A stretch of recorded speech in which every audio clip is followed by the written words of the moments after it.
Hello भाई लोग, welcome back to another video. Demon Slayer का सीजन 8 रिलीज हो चुका है और आप सबने एनिमेशन तो देख ही लिया होगा और स्टोरी तो स्पॉइलर हो चुका है बहुत पहले से। तो उससे ऊपर आज थोड़ा डिस्कस करने वाले हैं, खास करके म्यूजन के ऊपर। शुरू करने से पहले लाइक एंड सब्सक्राइब जरूर कर लेना। बात है यूएसए की फैमिली की। देखो, वो म्यूजन के डेड अगेंस्ट है, उसे मारना चाहते हैं। फर्स्ट रीजन है कि वो डीमन है, इसीलिए मारना चाहते हैं। पर एक पर्सनल रीजन भी है जो म्यूजन के डेड अगेंस्ट बन जाता है। पर वो खुद ट्रेन ही नहीं कर रहे हैं, मतलब उसके अंडर बहुत सारे हासिरा और डीमन स्लेयर वैसे कोड बनाए हैं, पर वो खुद ट्रेनिंग नहीं कर रहे हैं। कहानी शुरू होता है हजारों सालों पहले। यूएसए की फैमिली के जो एंसेस्टर्स थे, उन्हें एक बीमारी होता है और वो मर जाते हैं, एक के बाद एक, भाई बहन और पोता, और ऐसे करते करते बढ़ता जा रहा है। मैक्सिमम 30 साल ही जिंदा रहते थे और 30 साल से एक दिन भी नहीं ज्यादा कोई जिंदा रहा है आज तक। ये बात उन्हें बहुत परेशान कर रहा था और वो एक प्राइस से मिलते हैं। वो प्राइस बताता है कि ये तुम्हें श्राप लगा हुआ है, सबका श्राप, कि तुम्हारे ब्लड लाइन से एक डीमन ने जन्म लिया है। फर्स्ट डीमन जो आज का डीमन किंग है, खुद म्यूजन।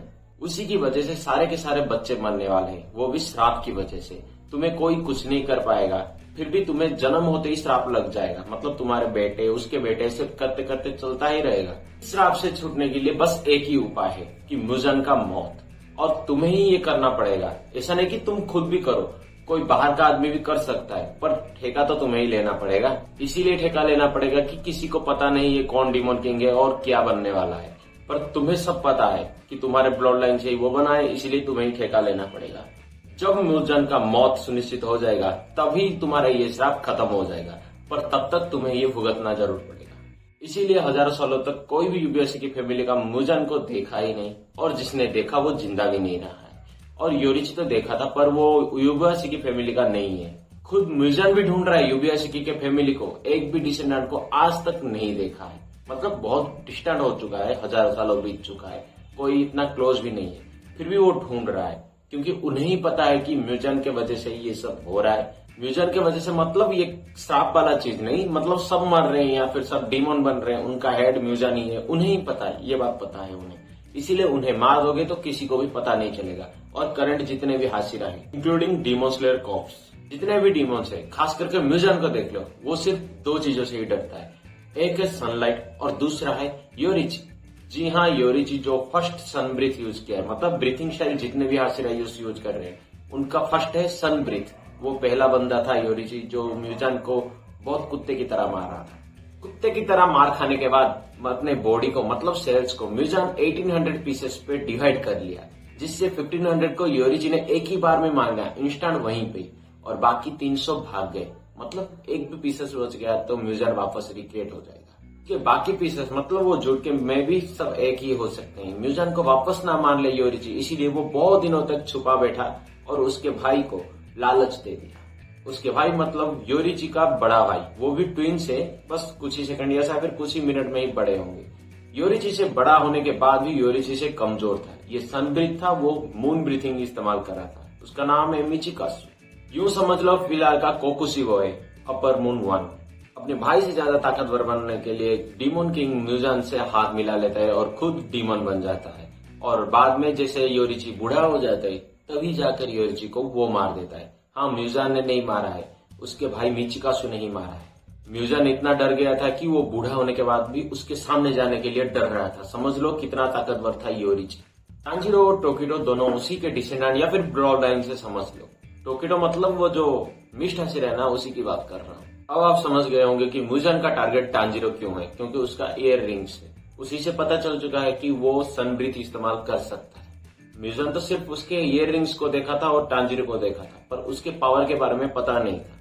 जब युटारो के साथ लड़ा तभी उसे देख चुका था कि मतलब उनके डीमोस देख लिए थे, हिनोगामी कागुरा को, और वो ट्रांसफर हो गया म्यूजन को। अभी तक जितने भी डीमन है, सबके सब म्यूजन के कंट्रोल में है। मतलब वो कहीं भी है लोकेट कर सकता है, सिवाय दोनों को। एक है नेजुको, दूसरा है लेडी टामायो। हाँ, ये वही लड़की है, आंटी है, लड़की तो नहीं बोल सकते हैं, वो भी बहुत सालों से जिंदा है। आंटी है जो म्यूजन को चेस्ट पे हाथ मार लिया।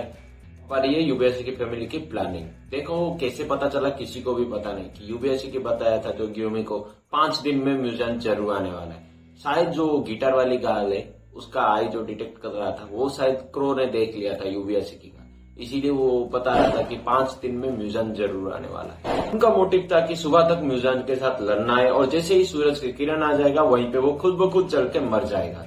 पर बात ये हुआ कि उससे पहले अगर हाशिरा आ जाएंगे उसके सामने तो वो एक ही सेकंड में एक ही हाशिरा को आराम से मार सकता है, और 6 के 6 आ जाएंगे तो आराम से 2 मिनट में मार देगा वो। 6 के 6 ऐसे एक ही साथ आएंगे, किसी को भी पता नहीं था, एक के बाद एक आ जाएंगे। मतलब वो अपने इमोशन में आकर कहीं गलती ना कर दे और म्यूजान ना मार दे। इसीलिए म्यूजान को कमजोर करना बहुत जरूरी था, इसीलिए वो सुसाइड कर लिया। फिर लेडी तमायो ने ब्लड डिमन आर्ट इस्तेमाल करके वो किसी को मारा था, उसके ब्लड से ही एक हीलिंग निकाला था। अगर वो एब्जॉर्ब कर लेता है कोई डिमन तो ह्यूमन में बदल जाएगा। शायद पूरा ह्यूमन नहीं बदलेगा पर उसकी ताकत को कमजोर कर देगा। हाँ, ये शायद नेजुको के ही ब्लड से बना हुआ है। अगर म्यूजान के हाथों नेजुको लग जाता है तो वो उसे डिवोर कर लेगा और सनलाइट को अचीव कर लेगा, जिसके वजह से दिन हो या रात हो किसी से भी फर्क नहीं पड़ने वाला है। वो खुलेआम कत्ल करता रहेगा और उसे बीहेड भी कर लो तो अभी नहीं मर रहा है और सनलाइट ही बचा है सिर्फ। तांजीरो तो म्यूजान को मारने वाला है, सबको पता है, पर कैसे मारेगा तुम्हें इंतजार करना पड़ेगा भाई 1 साल से भी ज्यादा, क्योंकि 3 पार्ट में डिवाइड होके आ रहा है।